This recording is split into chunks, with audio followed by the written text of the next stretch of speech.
round 3 of the season at Michigan. Oscar Fredriksson picks up the pace and we are underway at Michigan. Green. And he gets a great jump to the start-finish line. Rogelio Gonzalez really sleeping there on that start. And he's getting swallowed up by Thomas Geiser on the outside. And there's Ivan Hernandez right behind him. And we have a car sideways already in turn 2. And that was Ivan Hernandez. He saves the car though and rejoins the racetrack in the last position. But that is going to bring out the first caution of the night. Ivan Hernandez is one of those drivers pitting. In fact, he's the only one. 4 laps in the books, coming up to the start of lap 5. And the pace car is off. And we are underway again with a good jump for Oscar Fredriksson. Green is the command from the spotters. As Thomas Geisler goes to the outside right away of Rogelio Gonzalez. Let's see if he can pull off the pass here on the outside. He's driving the longer distance, but should carry the momentum down the front straight, back straight, sorry. As he is already alongside, but we have another caution on the racetrack. And that is for Rogelio Gonzalez, who's just gone off the track in the grass, trying to slow the car down. Not sure what happened to him there, but Thomas Geisler takes P2. So Thomas Geisler on the inside here, Rogelio Gonzalez gets loose, but this was already when the caution came out, so that was a little strange. Maybe further in the back. Oh yeah, Daniel Cofield spun around out of turn 2. Gathers it back up and back on his way again. Just want to get an onboard view from that. So he stepped out of the dirty air of the car in front, and I think the sudden change in car balance upset the car and spun it around. Oh! Rogelio, what are you doing? I almost got a heart attack there, and I think everybody else that was in front of Rogelio also got one. That was a little interesting. Let's go with that. Came back onto the racing surface and yeah, not sure what to make of that, but thankfully he didn't hit anybody. And here we go again at Michigan International Speedway. Green flag is out. And the field gets underway into turn 1 again. Gavin Sanders having a look up the inside of Lewis Woodall. Makes the pass work for the moment, and I do believe Lewis just lets him go there. Didn't want to fight it too hard. Thomas Geisler going for the lead on Oscar Fredriksson. There he is on the outside line. Oscar protecting the bottom line. The shorter distance, like I explained earlier, is going to wear out his tires a little quicker than Thomas's outside line. But you saw it right there at the stripe, it was Oscar leading. As Thomas goes back to the inside now. So Thomas Geisler takes over the lead from Oscar Fredriksson and Gavin Sanders.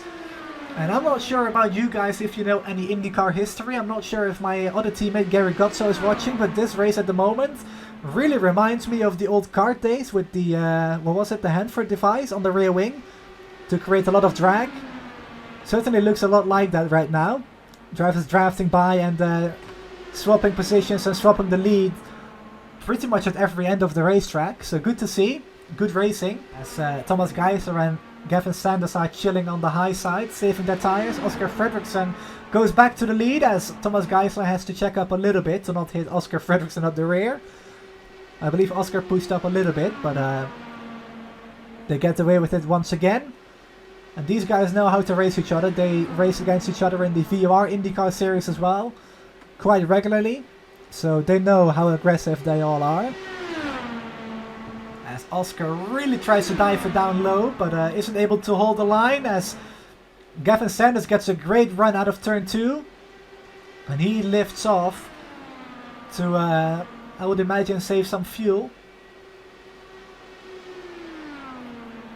60 laps in the books. Thomas Geisler leads from Oscar Fredriksson still. Gavin Sanders to the outside now. I was just about going to cut away to some replays, but never mind. We will watch this battle instead between the teammates. As Gavin makes the pass on the high side now. That is 7 positions gained for Gavin this race. Started last. Currently second, of course. And he is getting after Thomas Geisler right away. And already pulls to the inside now. And takes the lead in turn 2. So let's bring up a replay from an incident earlier on with Lewis Woodall. This is on lap 11. Gets loose out of turn 2, spins to the inside, hits the inside wall. This is Daniel Cofield, and we've got a message that he's gone off the track, and he spins to the inside grass into the wall as well. And also some damage to his car. Lap 26. This is Stan Meijer, and he also spins out of turn 2 in similar fashion to Lewis Woodall. So into turn 3. Car really nervous, tries to correct the car, overcorrected, slides into the safer barrier on the outside there, and completely knocked off the right front side of the car, so he's out.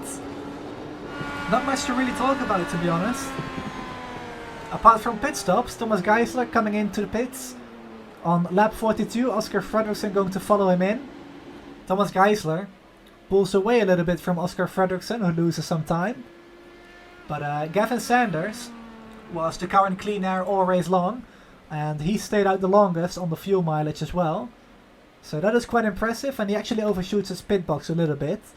But he had about a 2-3 second lead, so that shouldn't really cost him too much. Biggest mover in the field, 8 positions gained from the start. Started P9, last on the grid. Kept his nose clean and finds himself in the lead after a brief battle with Thomas Geisler, which was very nice to watch. Very respectful racing, of course, also had Oscar in the mix there for a while as well. So the fight at the front definitely was there. And Gavin Sanders is going to take back-to-back wins this season. He takes over the championship lead, and he is the winner of the Michigan 150 in the Platinum IndyCar Series Season 2, Round 3. So congratulations to Gavin. Thomas Geisler comes home in P2. And Oscar Fredriksson takes home P3. And those, unfortunately, are your only cars finishing tonight.